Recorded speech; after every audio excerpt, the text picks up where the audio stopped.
The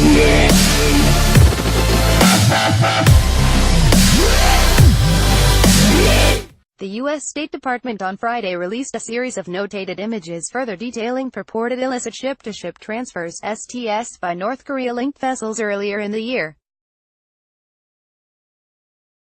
In evidence released by the State Department's International Security and Nonproliferation (ISN) Bureau, the U.S.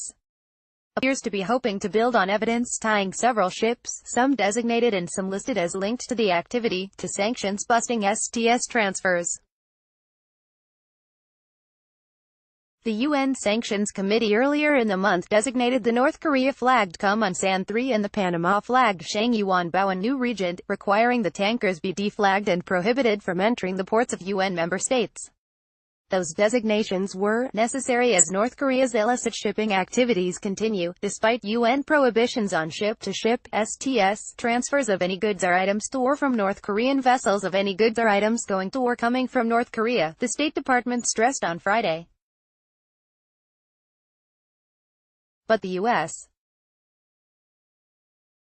is also calling on the 1718 Committee to designate any vessels under consideration that have shown to be involved in ship-to-ship transfers, likely referring to the Myong-Ryu 1, listed as being involved in such illicit transfers in this month's designations but not designated itself. Click to enlarge. Photo. The new images reveal hoses connected between the newly designated tankers engaged in what the press release called UN-prohibited ship-to-ship transfers of refined petroleum to North Korean ships. The Panama-flagged Bao is shown in one aerial image taken on June 2 connected to the Myong-Ryu 1 by around 8 hoses. Another image from May 18, which appears to have been taken from a surveillance ship, shows the Bao connected to the Pekma, a ship previously designated by both the UN and the U.S. The Pekma, the INS Bureau says, has also attempted to disguise its identity by painting over the name on its hull with a fake name, Puma.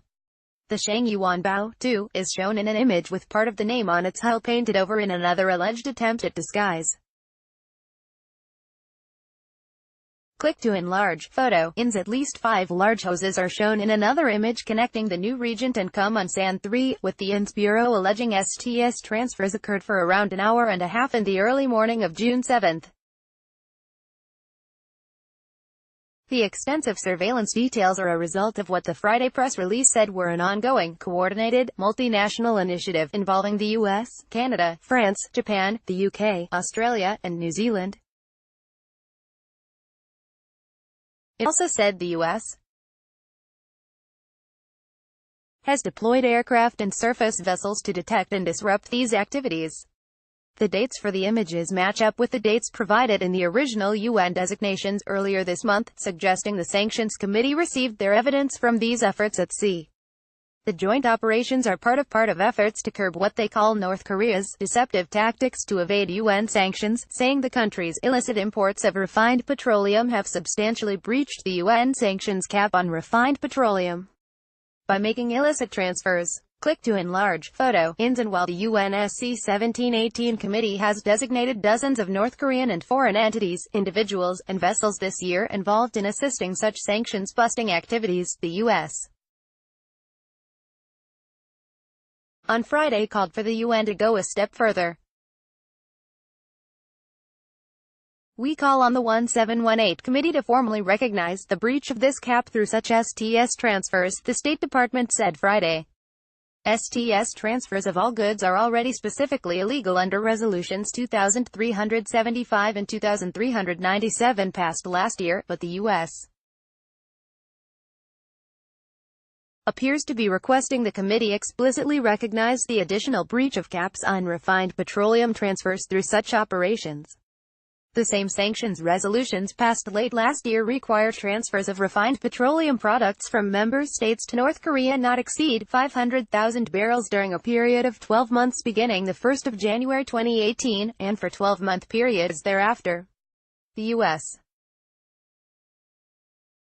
also said it plans to impose sanctions on any individual, entity, or vessel supporting North Korea's illicit activities, though the Treasury Department Office of Foreign Assets Control (OFAC) has, as of Friday, yet to sanction any of the newly designated ships.